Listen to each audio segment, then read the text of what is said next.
Let's take a closer look at the C major scale, or the natural notes, in open or first position. When I say open or first position, that just means that we're in this position with my first finger on the first fret using open strings. So far we've done C major scale in a single octave. C, D, E, F, G, A, B, C. 1, 2, 3, 4, 5, 6, 7, 8. Back down. 8, 7, 6, 5, 4, 3, 2, 1. And the natural notes. C, D, E, F, G, A, B, C. Right? Okay. What I want to do now is use the notes that are available to us that belong in this scale that are beyond the octave. So, in other words, rather than just stop at C, I'm going to continue on until I run out of fingers. So let's just do that, and I'll show you what I mean, and I'll name the notes. C, D, E, F, G, A, B, C. And now to D, past the octave of C, to the open E, F, and G. And let's go back down. G, F, E, D, C, the roots, or the octave of the scale, and then all the way back down. So what we've done is we've just increased the range of the scale a little bit by using up all the notes that are available to us in that scale, in that position. Let's do that one more time.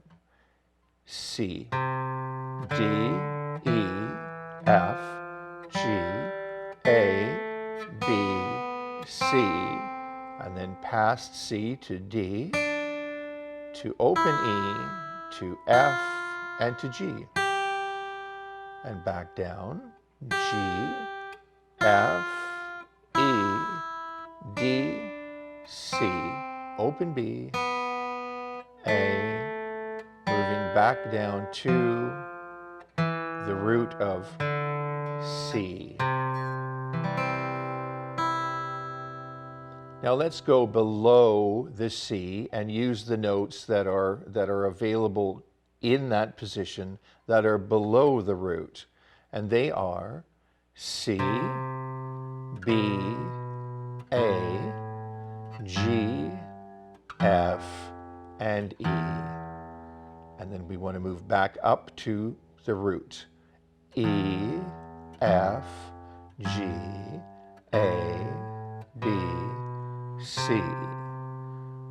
Let's do that one more time. C, B, A, G, F, E, E, F, G, A, B, C.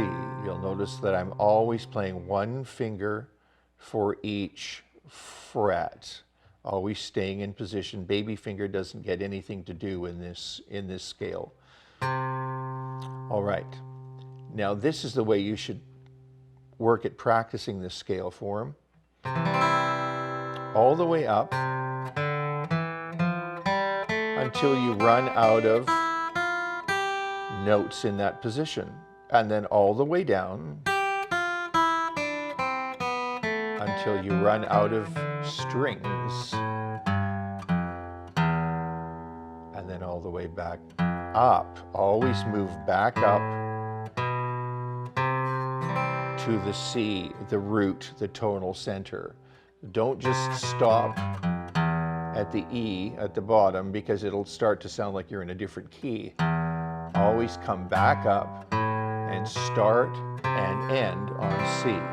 This way we're using up all the notes available to us in that position, all the natural notes or all the notes of the C major scale. Now, remember that chords come from scales, and so it becomes increasingly important to learn scales, so that that you can effectively begin to put together chords with a foundation of scales underneath them. The same thing follows for melodies. Melodies come from scales, and as does, you know, the way we organize music essentially is always on a template of scale sounds. It doesn't matter what style of music that you might be playing, whether it's classical music or jazz or blues or rock or folk. It all, as its basis, has scales. That said, scales are great for just generally getting your technique stronger. Technique being sort of the physical part of playing. So when you're playing a scale like this, just go for some repetition. Play exactly the same thing 5 times, 10 times, even 20 times, and you'll begin to feel a change happening in your ability to track the strings, to find where the strings are, and in the overall strength of your playing. You'll feel more confident, and scales are a great way to begin to build that confidence into a practice routine. So think of playing scales as a regular part of your practice, and remember that scales will think of them as a foundation for all the music that you play, and that'll become increasingly clear as you move forward. So once again, C major scale, using up the whole position. So we're using all of the notes that are available to us in that open position or in that first position, and we're going a little past the octave on the top and a little past the lowest root note on the bottom, and always returning to our tonal center or our root of C.